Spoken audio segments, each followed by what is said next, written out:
Commission के चक्कर में नेपाल ने चीन से खरीदा घटिया विमान, नहीं आ रहा किसी काम।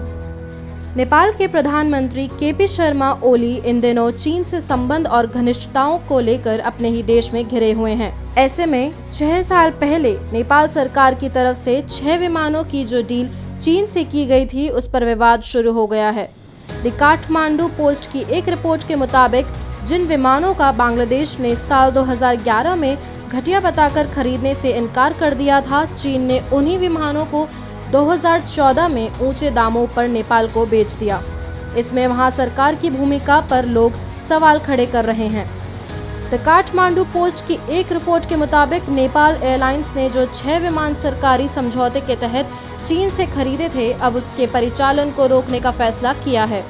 नेपाल एयरलाइंस कॉरपोरेशन के एक आदेश का हवाला देते हुए द काठमांडू पोस्ट ने कहा कि एयरलाइन बोर्ड ने पहले इन विमानों के परिचालन को मंजूरी दे दी थी, क्योंकि चीन के 17 सीटर Y12E और 56 सीटर MA60 के जरिए वो घाटे को कम करना चाहता था, लेकिन जोखिम देखते हुए उन्होंने फैसला बदल दिया। बता दें कि नेपाल चीन से ये विमान बतौर उपहार चाह रहा था, लेकिन बीजिंग ने साफ कर दिया था कि उन्हें उस उपहार के लिए पहले कुछ विमान खरीदने होंगे। इसके बाद नेपाल चीन से 6 विमान खरीदने को राजी हो गया, जिसके बाद चीन ने उपहार स्वरूप 2 और विमान नेपाल को दिए।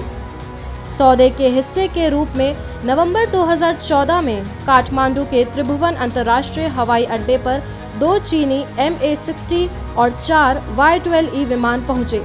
इसके बाद एक MA60 और एक Y12E विमान नेपाल पहुंचा, जो बतौर गिफ्ट चीन ने दिया था, और इसकी कीमत करीब 300 करोड़ रुपए थी। इस समझौते के 6 साल बाद ही चीन से मिले इन विमानों को नेपाल एयरलाइंस कॉरपोरेशन ने परिचालन से बाहर करने का फैसला कर लिया। बीते 28 सालों में नेपाल एयरलाइंस द्वारा यह पहला अधिग्रहण था।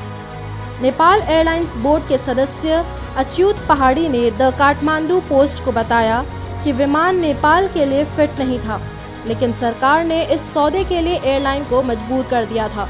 अखबार ने कहा कि जब 2011 में बांग्लादेश और नेपाल की टीमों ने विमान का निरीक्षण करने के लिए चीन की यात्रा की थी, तो बांग्लादेश की टीम ने इस विमान को खारिज कर दिया था।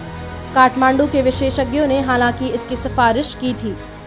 पहाड़ी ने विमान खरीदने के निर्णय को नेपाल का सबसे खराब फैसला कहा और दावा किया कि निर्णय कमीशन के लालच में किया गया था।